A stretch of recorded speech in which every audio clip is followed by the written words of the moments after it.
Ya, halo. Melanjutkan yang part pertama ya. Pertanyaan berikutnya adalah, ya, kenapa ada walau sedikit ya orang yang udah jaga gaya hidup sehat, eat clean, tapi bisa meninggal mendadak? Tergantung ya, kalau misalnya kecelakaan yang nggak ada hubungannya sebenarnya. Tapi nggak apa. Ini gue akan coba lihat dari keadaan kesehatannya. Oke, gue sih kurang setuju dengan eat clean. Gue lebih setuju dengan healthy eating. Apa? Healthy eating ya. Gaya hidup sehat udah, mungkin di sini dengan arti udah rutin olahraga, udah makan sehat, kok bisa meninggal mendadak? Tergantung. Ingat bahwa setiap manusia pasti punya yang namanya titik error. Mungkin dia sudah memperhatikan semuanya, udah olahraga rutin juga, sudah merasa makan protein cukup, karbohidrat cukup, vitamin cukup, serat cukup, semuanya serba cukup. Nah, tapi ternyata sebenarnya kurang, bisa aja dong. Orang hanya merasa diri cukup, padahal sebenarnya kurang, bisa aja dong. Nah, mungkin error di situ dia nggak sadar. Jadinya pada saat ada serangan, ya kena yang di dia istilahnya blind spot itu. Bisa juga ini cuman apa ya, eh, asumsi gue ya, we never know. Oke, berikutnya, menjaga badan tetap fit, makan udah bersih, healthy eating, sekali lagi gerakan terbatas walau umur sudah di atas 60, sudah tahap lansia. Maksudnya cara menjaga badan tetap fit ya. Kalau misalnya, ini tergantung sih ya. Kalau misalnya 60 ya, tapi masih aktif, bergerak, masih bisa kesana kesini, kerja optimal, ya mungkin olahraga angkat beban atau jalan sore masih bisa. Tapi nanti akan disesuaikan dengan ini ya, keadaan masing-masing ya, baik lagi. Nah, tapi kalau misalnya ada masalah kesehatan dari kemampuan gerak fisik, harusnya sih menurut gua ya, ya harus tanya dokter olahraga cocok apa. Nanti dokter yang akan kasih tahu. Riwayat penyakit pun akan mempengaruhi. Ada serangan jantung kah, pernah stroke kah, gagal ginjal, ya semua itu mempengaruhi gimana program olahraganya. Udah, jadinya ya harus balik ke dokter lagi ya. Seberat apa boleh latihannya, gerakan apa yang boleh, apa yang nggak boleh, harus dijelasin semua.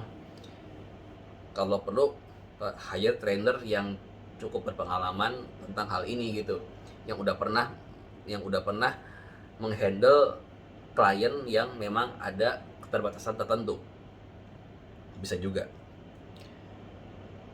Itu sih ya, gue rasa cukup ya, mesti ya tanya dokter kalau memang ada keterbatasan. Berikutnya, latihan intens seperti Saitama apakah mungkin? Bener-bener sama sekali tidak ada istirahatnya. 100 kali push up, 100 kali squat, 100 kali sit up, 10 km running lari, 3 tahun terus menerus tanpa sehari pun istirahat. Ini Saitama yang mana sih? Yang ini bukan? Semoga gue bener ya. Kalau bener yang ini, ya udah. Nah, kalau Anda adalah tokoh kartun seperti Saitama ini, atau seperti Thor, Captain America, fiksi, saya akan mempersilahkan Anda melakukan ini setiap hari, karena Anda adalah tokoh fiksi. Tapi kalau Anda adalah manusia real, pertama, tergantung keadaan masing-masing. Tapi gue akan coba untuk bahas secara serius. Bagaimanapun manusia butuh istirahat. Nah, mungkin dia nggak butuh istirahat. Di kenyataan ya, boro-boro mau 3 tahun, berarti berapa hari tuh? 3 kali 365 hari ya, full latihan. Mungkin nggak? Seminggu 7 kali aja, 7 hari aja, disuruh latihan tiap hari.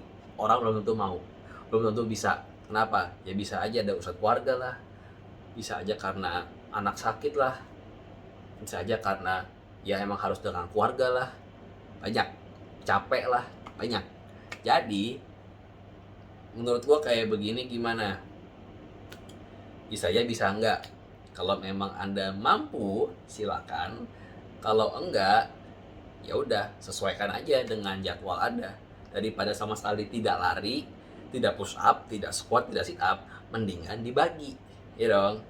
Bagaimanapun kita butuh istirahat, apalagi kalau misalnya hari ini kita latihan push up, terus besok mungkin otot dada kita ada rasa sakit karena ototnya dipakai kan, tapi besoknya Anda push up lagi, menurut saya sih kurang efektif. Bukan dari ototnya, tapi dari performa Anda. Oke? Sama aja dengan squat, sit up, dan running. Ini bisa sebenarnya sih kalau misalnya targetnya seperti ini bisa dimodifikasi ya. Misalnya Senin Anda push up, hari berikutnya squat, hari berikutnya sit up, hari berikutnya running. Terus besok kalau masih kuat, balik ke push up lagi, squat lagi, sit up lagi, running lagi, bisa. Atau dibagi, yaudah hari ini push up, squat, sit up, running dilakuin semua, tapi ini kurangin, jangan cepet ya, mungkin berapa lah squatnya aja gitu, dibagi menjadi beberapa set juga bisa. Push up 100 misalnya sehari targetnya, ya udah dibagi 5 aja jadi 20, kan lebih enak kan. Nah ya begitulah kalau ide dari gua. Jadi apakah mungkin? Ya mungkin saja kalau Anda mampu secara waktu dan secara kekuatan, secara performance. Tapi kalau enggak, ya bukan berarti nggak bisa sama sekali. Dibagi kayak tadi aja idenya. Oke, itu penjelasan dari gua. Udah kan ya? Oke, terima kasih untuk perhatiannya. Bagi catatan bahwa apa yang gue bagikan ini tidak semuanya berdasarkan pengalaman yang gue lakukan sendiri. Ada yang sebatas teori yang gue pelajari, tapi ya tentang hidup sehat, hidup olahraga rutin, makan sehat, gue mencoba untuk terus belajar dan mempraktekannya. Oke?